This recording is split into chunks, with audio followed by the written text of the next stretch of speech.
Okay, so I'm going to show you how to set up a grid. This was a grid request, say that 3 times, from a friend who wants to align themselves with their soul purpose, their destiny, something that they want to manifest, prosperity by living a life that's in an alignment with their soul purpose. So I've already pulled all the crystals. These are going to be placed first.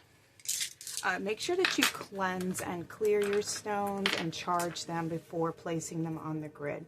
So first, what you want to do, you want to take this is called a keystone crystal. This sits in the center of your grid. Not all of them will have one. It depends on the grid you're working with. But this one we're wanting to use to help to anchor in the whatever job or opportunity to help bring in the manifestation. And so you want to set the intention with the crystal, make sure that you program it for your intentions, and then set it in the center of your grid.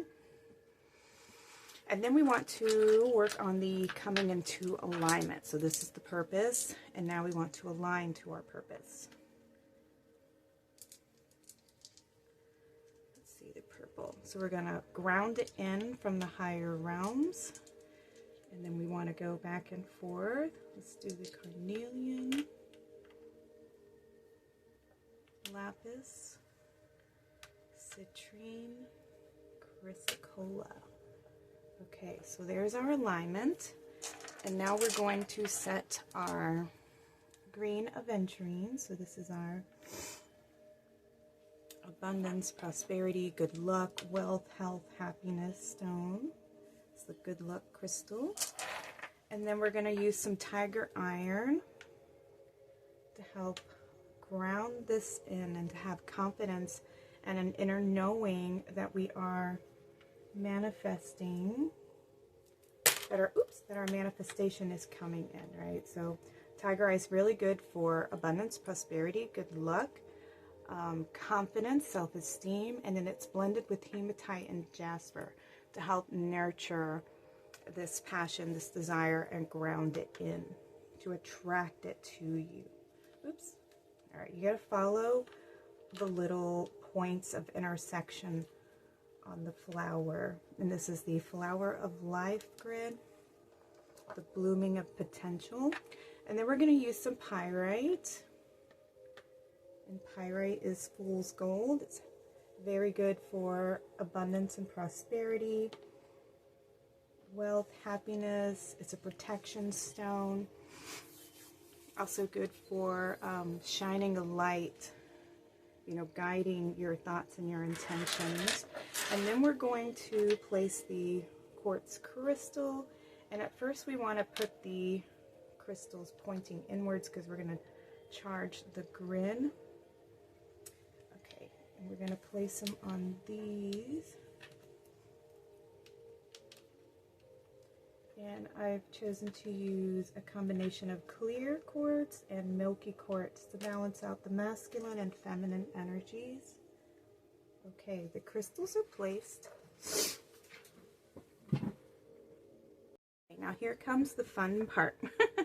So this is a laser quartz crystal. It's going to help me to direct the energy currents, the flow, the communication of all these crystals so that they connect to the purpose of the keystone crystal.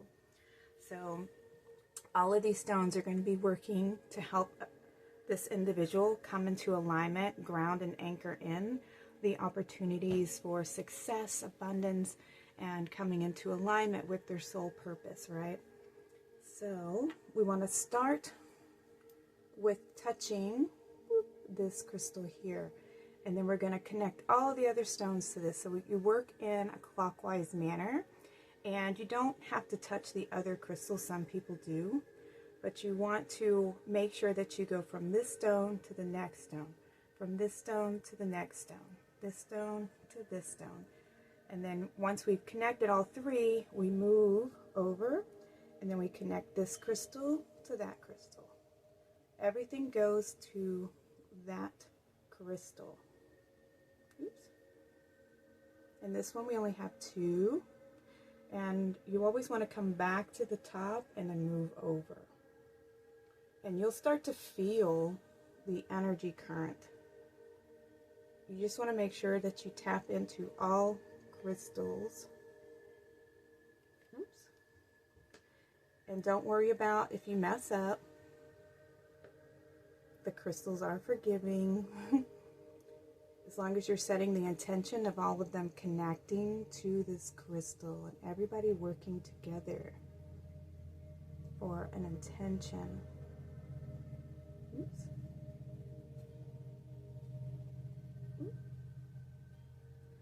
You just want to make sure that each stone is getting a direct connection to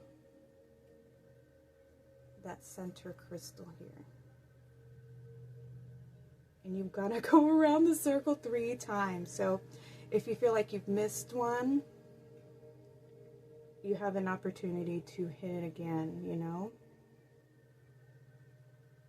Especially if you're like, well, which is the circle? Which one am I touching? They're very forgiving. So it's all about your intention, right? And it's creating that, it's like a pie. And then once you've done it 3 times, I'm not sure if I've done it twice. I think I've done it twice. This crystal, that crystal, this crystal, over. It's hard to see your pattern sometimes. And then when you feel confident, of course, you can go faster. All the way up. Over. Gotta go up.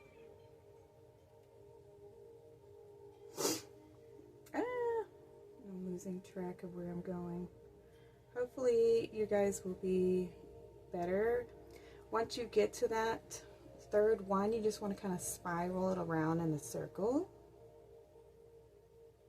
And then send the energy up, and you will feel the vibrations, the magnetic pull that they're all generating. And now some people tell you to cover it up and let it sit for a few days because, you know, when things that we observe change, you know, matter changes when we observe it. So they tell you, let me see if I can get this here, not to observe your grid for 3 days and to let it cook, so to say. So you want to just cover it up. And then on the 3rd day, you want to remove it and know that your intention has been set. Every time you come to this grid, you want to visualize and you want to hold in your heart a sense of gratitude. Thank you for my manifestation. You know, all those tips of how to manifest. This grid is just amplifying those intentions and creating a bigger wave of intent. So always be grateful for working with your crystals and the work that they are doing for you.